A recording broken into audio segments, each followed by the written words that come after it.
Hello, dear students. Welcome once again to सुनो कहानी season 2।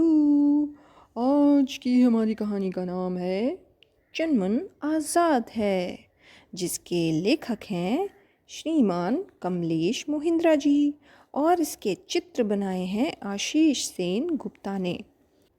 यह पुस्तक नेशनल बुक ट्रस्ट की तरफ से छापी गई है। एक बार एक बच्ची थी। एक बार एक लड़की थी, उसका नाम था सुमी। एक दिन वो अपनी मम्मी के साथ सैर पर जा रही थी। अचानक उसे नाली में एक चिड़िया का बच्चा गिरा हुआ दिखा। वो बोली, मम्मी देखो ना, चिड़िया का बच्चा। इसकी मम्मी कहाँ है? इसका घर कहाँ है? अब इससे पहले कि मम्मी उसके सवालों के जवाब देती, वो अपनी मम्मी की चुन्नी खींचते हुए बोली, मम्मी हाय देखो बेचारी छुटकी सी चिड़िया, मम्मी प्लीज़ इसे घर ले चलो, मैं इसके बिना घर नहीं जाऊंगी। अब जब उसने इतनी ज़िद की तो मम्मी ने धीरे धीरे संभल कर उस नन्ही सी चिड़िया को नाली में से उठा लिया और ध्यान से उसे अपने रुमाल में लपेट लिया। उन्होंने जब देखा तो उन्हें पता चला कि उसकी एक टांग की हड्डी टूटी हुई थी और इसीलिए वो खड़ी भी नहीं हो सकती थी। शायद उसे बहुत दर्द हो रहा होगा और इसीलिए शायद वो आंखें भी नहीं खोल पा रही थी। अब सुमी उससे बातें करने लगी। कुच्चू कुच्चू अच्छी चिड़िया, हम तुझे ठीक कर देंगे, बस बस। प्यार से सुमी ने उसका सिर सहलाया। अब घर पहुंचते ही सबसे पहले सुमी भागकर अपने भाई रवि के पास गई और उसे बताया, रवि रवि जल्दी आओ, देखो मम्मी के रुमाल में कौन है? नन्ही सी चिड़िया है, चिड़िया। पता है हम इसे कहाँ से लाए हैं? नाली में से निकाल कर लाए हैं। नाली में गिरी हुई थी और मम्मी ने कहा है कि ये चिड़िया अब हमारी है, क्योंकि हम इसे ठीक करेंगे और फिर हम इसे अपने साथ रखेंगे। ये बात सुनते ही रवि एकदम खुश हो गया। उसने पूछा, सच? अरे वाह! और वो उस नन्ही सी चिड़िया को देखकर बोला, बेचारी, इसकी तो टांग ही टूटी हुई है, इसीलिए दर्द के मारे इसकी आंखें भी बंद हैं। कोई बात नहीं छुटकी, तुम जल्दी ठीक हो जाओगी, उसने चिड़िया को सहलाते हुए कहा।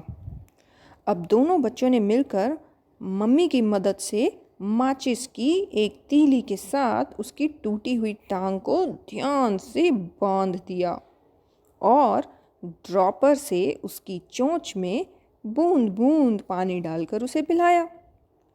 जब थोड़ा पानी उसके शरीर में गया तो उसने धीरे धीरे आंखें खोली। थोड़ी ही देर में गत्ते के डिब्बे में उसके लिए नरम सा बिछौना भी तैयार किया गया और बिछौने पर उसे लिटाकर सुमी बोली, गुड नाइट नन्ही चिड़िया। और रवि बोला, आराम कर ले निन्नी, कर ले आराम से छुटकी, कल जब मिलेंगे तो तू खड़ी होकर खूब चींची करेगी। अब सोने वाले कमरे में आकर सुमी ने कहा, अरे रवि भैया, छुटकी रानी ने अपना नाम तो बताया ही नहीं। तो रवि हंसने लगा और कहने लगा, अरे अभी तो वो सो रही है ना, तुम ही सोचकर उसका कोई नाम रख दो। सुमी चुटकी बजाकर बोली, आ गया, मुनिया या चुनमुन? चुनमुन चलेगा, रवि ने बोला और फिर दोनों सो गए। अब अगले दिन जब रवि पहले उठा तो उसने उठते ही सुमी को उठाया। सुमी सुमी जल्दी उठो। सुमी ने आंखें खोलते पूछा, चुनमुन ठीक है ना? ठीक है ना? उठ गई? अरे उठ गई? अरे वो तो बड़े मज़े से चींची कर रही है पता है, और मम्मी ने उसे नाश्ते में ना ब्रेड के साथ दूध दिया है। ये सुनते ही सुमी भाग कर सीधी चुनमुन के पास गई और उसने देखा कि वो चिड़िया तो चीची चीची चीची चीची कर रही है और गोल मटोल कुत्ता गब्बू ध्यान से उसकी बातें सुन रहा है। अब जल्दी चुनमुन और गब्बू की खूब गहरी दोस्ती हो गई। गब्बू हर समय उसकी चौकीदारी करता रहता, बॉडीगार्ड की तरह। और अब्दुल माली की जो बिल्ली थी, जो कि चिड़ियों का शिकार करती थी, लेकिन गब्बू के डर से वो भी उसके आसपास नहीं आ सकती थी, और जैसे ही वो आने की कोशिश करती तो गब्बू ज़ोर से भौंकने लगता, जैसे कि उसे कह रहा हो, तू अंदर नहीं आ सकती, भाग जा यहाँ से, भाग जा, वरना ये चुनमुन चिड़िया हमारी है। और वो बिल्ली भाग जाती और चुनमुन चीची चीची करके गब्बू का धन्यवाद करती। अब कुछ दिनों के बाद चुनमुन का पाँव ठीक हो गया। अब रवि और सुमी ने माचिस की तीली निकाल दी। वह घर के अंदर इधर उधर डोलने कूदने उड़ने लगी और फुदक कर गब्बू की पीठ पर बैठ जाती। रवि और सुमी जब नहाने जाते तो चुनमुन को भी नहाना होता। उसके सिर पर पानी डालने से उसको बहुत अच्छा लगता था और उसके पंखों पर पानी डाल दो तो उसे फट फट फट फट करके लहराने में उसे बहुत मज़ा आता था। कुछ समय और बीता। अब चुनमुन घर के अंदर उड़ने भी लगी थी। एक दिन बच्चे उसे बगीचे में ले आए। गब्बू भी उसके साथ था। चुनमुन को पेड़ पत्ते और फूल देखकर बहुत अच्छा लगा।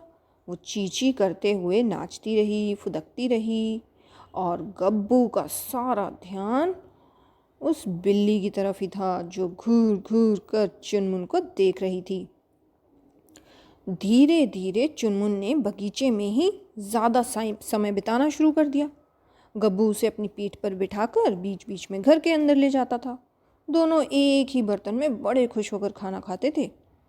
धीरे धीरे चुनमुन के शरीर में ताकत आती गई। अब वो बहुत ही ऊंचा उड़ने लगी, मानो अब तो बिल्ली भी उसे नहीं पकड़ सकती थी। और अब वो रात को पेड़ पर सोने लगी। जब उसका दिल करता तब वो सुमी से और रवि से मिलने के लिए घर के अंदर आ जाती, वरना वो पेड़ पर ही बैठी रहती और कभी कभी गब्बू के ऊपर बैठकर चीची करके उसका भी हालचाल पूछ लेती। अब सुमी और रवि बहुत खुश हैं। चुनमुन भी खुश है, मज़े से उड़ती है और आज़ाद है। सुमी और रवि उसे ब्रेड के छोटे छोटे टुकड़े खाने को देते हैं। वो फुदक फुदक कर चींची करती हुई उन्हें बताती है कि वो अब अच्छे से उड़ सकती है, आज़ाद है और बहुत खुश है। बच्चों, ये कहानी मैंने आज आपको क्यों सुनाई? इसलिए कि जिस तरह हमें आज़ाद रहना पसंद है उसी तरह पक्षियों को भी आज़ादी ही अच्छी लगती है। तो अगर हम किसी पक्षी की मदद करते हैं तो वो खुद ब खुद हमारे आसपास रहना चाहता है। इसलिए हमें भी पक्षियों को पिंजरे में बंद करके नहीं रखना चाहिए, बल्कि उन्हें खुले आकाश में उड़ने की आज़ादी देनी चाहिए, ठीक उसी तरह जिस तरह हम खुद आज़ाद रहना चाहते हैं। तो यहाँ ख़त्म होता है हमारा आज का स्टोरी सेशन। फिर मिलेंगे नेक्स्ट स्टोरी सेशन में। तब तक के लिए take care, bye bye, God bless you.